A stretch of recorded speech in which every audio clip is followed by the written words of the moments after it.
You've spent about a third of your life working on this mission. What are you feeling now? It's a pretty amazing emotional state when you get to a point like this in your career, an event that you've worked for, in my case, over 16 years to get here. You kind of think back to all the people who have helped you. OSIRIS-REx is 3 missions in one to make that kind of exploration cost effectively for not much more than the price of a blockbuster movie. As OSIRIS-REx was actually out in space and began making its approach closer and closer to the asteroid, it used its suite of onboard camera instruments to actually image the surface in increasing detail. Bennu grew in detail from just a few tiny pixels on our screen to this super high-resolution world littered with giant rugged boulders. Bennu is a totally different creature. It really looks like a pile of rubble. There were obviously a lot of firsts in this mission, and there was a time when you said, a lot of what ifs, basically. What if we could actually send a spacecraft to an asteroid? What if we really could bring back a sample of the solar system from billions of years ago? But it's always really rewarding, like even when you saw the first, approach picture to Bennu, it's like, oh my gosh, that's our target. The tag is just the pinnacle of the mission so far. Getting the sample back to Earth is obviously going to be the great event of the entire mission. 3, 2, 1.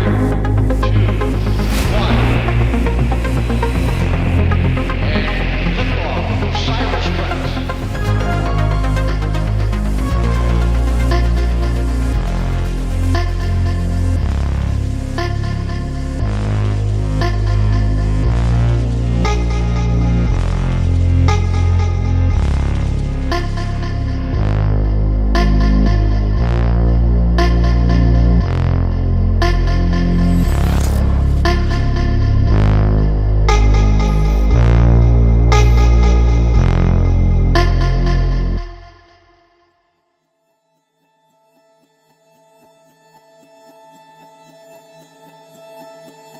I think one of the age-old human questions, perhaps going back to the beginning of humanity, is, are we alone in the universe? And that maps directly into, why are we here? We want to understand the origin of the Earth, the origin of the Moon, the other terrestrial planets, but the earliest histories of those bodies is wiped out. We had the late heavy bombardment 500 million years after solar system evolution, and that's what dominates the surface of the Moon. The Earth is a very active geologic body. You've got volcanoes, you've got earthquakes, you've got the hydrologic cycle. It's reworked the surface many, many times, and we worked very hard even to go back 3 billion years to understand what happened in that period of our planet's history.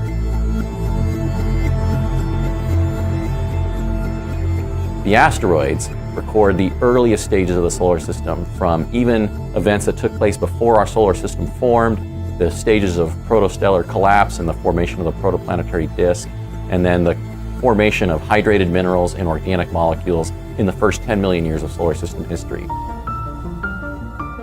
Asteroid Bennu is a time capsule from the earliest stages of solar system evolution. Our main goal is to collect a sample of an asteroid and return it to Earth. But why was Bennu chosen as the target destination asteroid for OSIRIS-REx? Well, the science team took into account 3 criteria when making that selection. We need an asteroid that we can easily travel to, retrieve a sample from, and return to Earth all within a few years' time. And then we needed to think about the fact that we're a solar-powered spacecraft. We couldn't get too far out into the solar system. We couldn't get too close to the sun, so that constrained the size of the orbit. So with all of those constraints, we got down to a few dozen asteroids, and then we looked at spacecraft safety. We needed something that was kind of large and not spinning very rapidly so that we could do our proximity operations and get the spacecraft down to the surface and get that sample. When an asteroid is smaller than those 200 meters in terms of diameter, it actually spins rather quickly. And it can rotate rapidly enough to where even some material could potentially be ejected off the surface. We want this to be a safe, smooth, slow high five of that surface. Our third criteria was composition. Thanks to telescopic observations in the visible and the infrared, as well as in radar, Bennu currently is the best understood asteroid not yet visited by a spacecraft. So we want to go to a carbonaceous asteroid that's recorded over 4.5 billion years of solar system history. And then finally, after all of that, we had about 5 asteroids left. We wanted to go to the one with the highest scientific value. So after all of those constraints were on the table and we looked at the millions of asteroids that are in the solar system, Bennu rose to the top as the optimum target for OSIRIS-REx.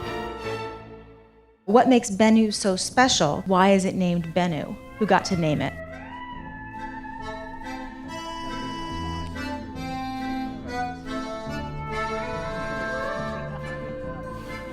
Oh, hey, Carl, how's it going? Hey! Okay, how you doing? And after we selected it as a target of our mission, we worked to run an international naming contest. We received over 8,000 entries. Many of them were awesome asteroid names. I couldn't believe there weren't asteroids already named some of the submissions that we got. We chose Bennu because it ties into the Osiris. It's an Egyptian heron that's related to our theme on the mission.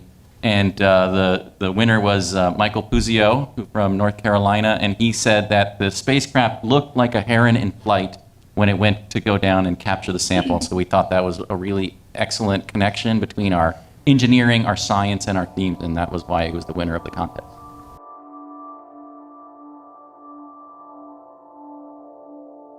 What I personally am most excited about for the OSIRIS-REx mission will be the first images that we get when approaching Bennu. So right now we have a sense of what Bennu looks like and what its shape is from ground-based assets like Arecibo and the Goldstone radars. But we won't know what the shape is completely, we won't have a perfect sense of it until we actually encounter Bennu and get images that reveal what it looks like as a world. This is a space rock that is primitive, that dates back to over 4.5 billion years ago, and it's carbon rich, so we know there's potential for organic molecules to be there within that material we bring back. So it's important because it helps us understand really the formation of our solar system. That's kind of a big deal. Yeah. It is fantastic to be able to return a sample to the Earth. When you design a mission and say have a chemistry lab that you want to build to send to an object to study, you're limited by the space and the power and the data rate and all kinds of other things. You, for example, cannot have a mile-wide synchrotron put on a spacecraft. You need to design your instruments early so that they can be well understood and incorporated. You can't make changes as new discoveries happen, as new technologies are developed. When you return a sample to the Earth, you can take advantage of every new technology developed, of new minds all around the world thinking about new ways to analyze the sample. We have learned a lot of information from previous missions to asteroids and comets, and we learned from that primarily to spend the time to characterize the asteroid and then practice and simulate your sampling maneuver many times over. We have a unique design where we put this TAGSAM device onto the surface of the asteroid, and then we blow down high-pressure nitrogen gas, kind of agitate the soil, and then basically scoop it up in a giant air filter. That whole process takes 5 seconds, so it's kind of get in, get the sample, and get out of there. This actually started as a contest where we wanted to know what is the best way to actually bring back a sample, and it turns out that somebody used a solo cup and an air compressor in their driveway, and that's what actually started the TAGSAM technology. It's a reverse vacuum. Our design is to bounce off the surface of the asteroid. In fact, we've got a spring in the forearm of our TAGSAM device, which is acting literally like a pogo stick to push us off the surface of the asteroid after we make that initial contact. So from everything that I've seen, trying to bounce off the surface of the asteroid is the easiest way to get that material.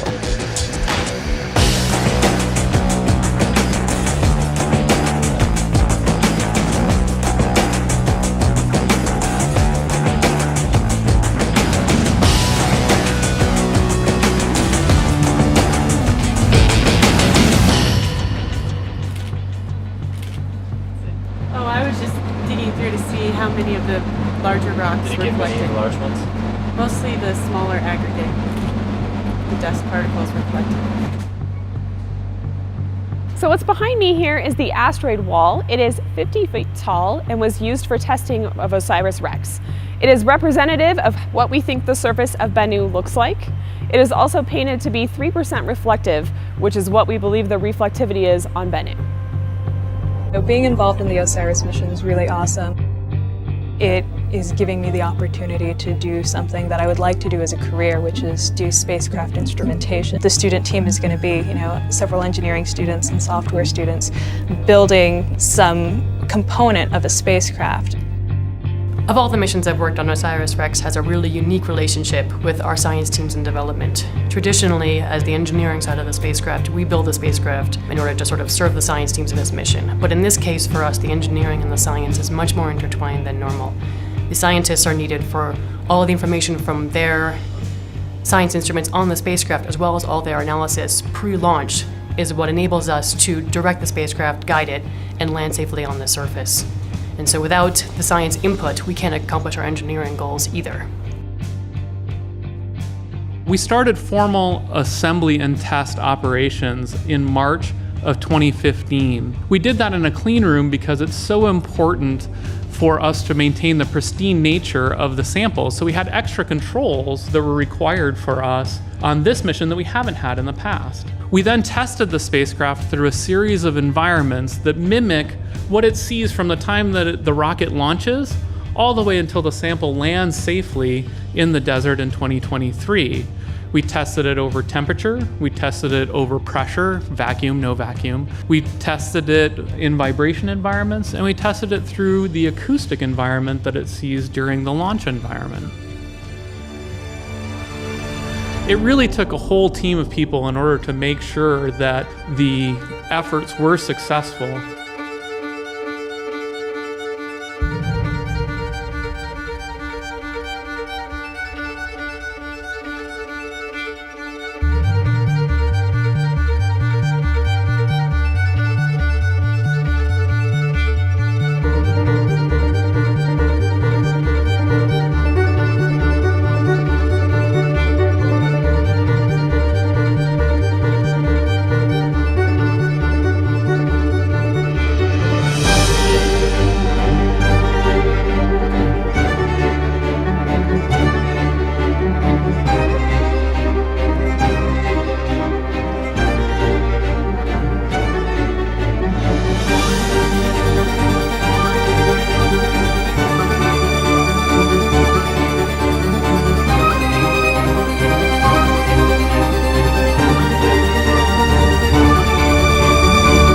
The most exciting thing is the people. We have one of the most fantastic teams around. Everybody from the folks who actually built our spacecraft to doing all of the ATLO, the testing that we've been doing in preparation from launch, the launch vehicle crew, and everybody down here at Kennedy Space Center who's been prepping us for launch, to our communications team. Everyone around us is fantastic. This is one of the best science teams out there. I'm super honored and privileged to be a part.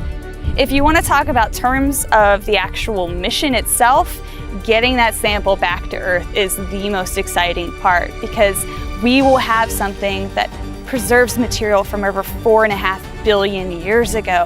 Who doesn't want that?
Methodical, careful process. That kind of describes space business in general. And Now we have a built vehicle. We have a vehicle, and it's ready to go. And now they finished the processing on it. We'll be ready to launch today. Excellent.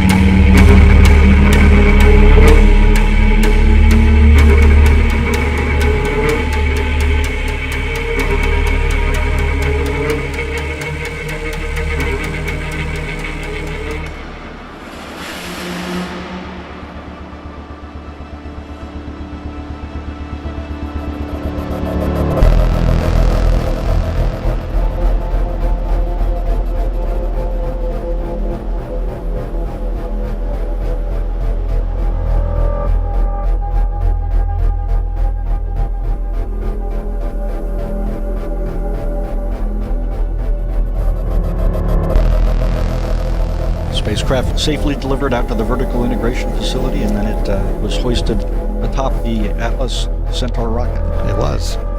It was a good day to do that. Yeah. So we found a window where the winds were down, where the clouds allowed us to do it, and got up there. The ULA guys have all been spectacular as well. Like I said, we've had a really good time here, and we're looking forward to a spectacular launch as well. 1 minute, 21 seconds and counting. Coordinator, clear to proceed. Launch director, LD is go and you have permission to launch. Proceeding with the count. What makes you excited about watching a rocket launch? What doesn't make you excited about watching a rocket launch? I hear that you're gonna feel the shock waves and the sound waves. T-minus 1 minute and counting. Status. Range green. No issues with the range. Everything continues to be go. The final status check of Atlas, Centaur, and OSIRIS-REx readiness will be conducted 25 seconds away from launch. T-minus 40 seconds. Stable at step 3.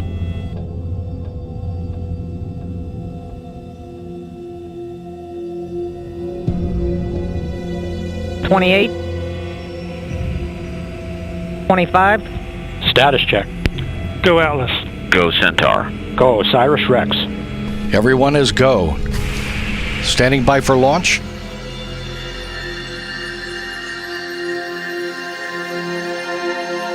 Ten seconds. 9, 8, 7, 6, 5, 4, 3, 2, 1.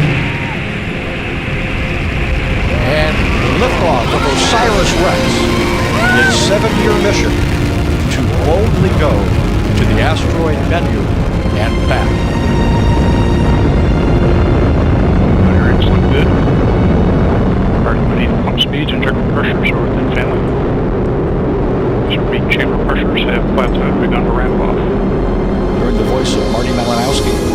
The Atlas has begun a pitch and yaw to steer to its planned path, 8.5 degrees inclination from the equator. This repeat chamber pressure is almost plateaued at this point. Marty 180, injector pressures are good. 45 seconds in flight. Program is complete. Boosters throttled down. And the Atlas rocket carrying OSIRIS-REx has gone supersonic. Standing by to pass through max Q, maximum aerodynamic pressure. Max Q, vehicle hydrates continue to look good. This is the point when the mechanical stress on the rocket reaches its peak because of the rocket's velocity and resistance created by the Earth's atmosphere.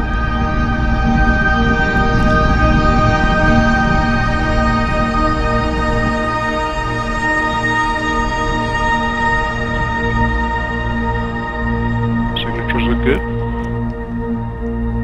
Current altitude is 14 miles. Downrange distance is 9 miles. Current velocity 2,488 miles per hour. Range track shows vehicle progressing down the middle of the range. And you see the solid rocket booster jettison. Separation looks good.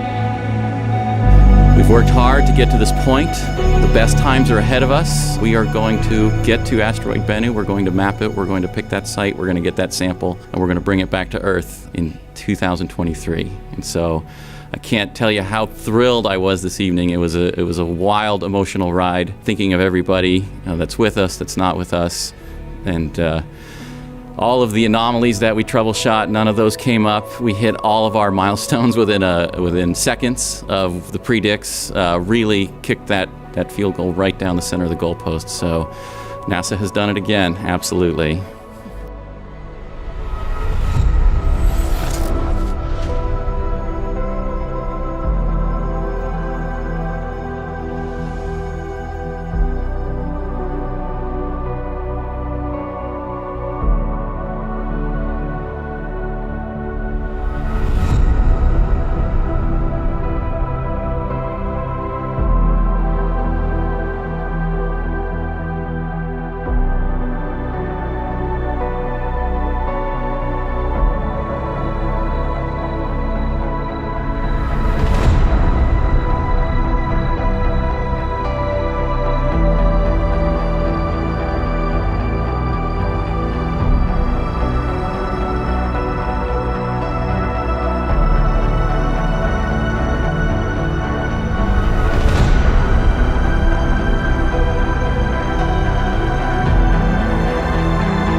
As we started to approach Bennu from a distance and it started to fill up the camera field of view, it looked exactly like we thought it would, with a few boulders sticking out. But as we got closer, we expected to see a very sandy surface with maybe a few boulders here and there. And what we saw is very little sand. And we saw these mountains, we saw boulders, we saw rocks, and we saw very few areas that had this sandy surface that we were expecting and what we had designed to. The challenge of finding a tag site on Bennu that met our original criteria was very hard. But quite honestly, this team thrives on challenge. So even though we knew we had work to go, I never doubted for a moment we would solve that puzzle, that we would crack that nut, and we would safely get the spacecraft down to the surface. We had kind of expected the unexpected. This team was ready to be surprised.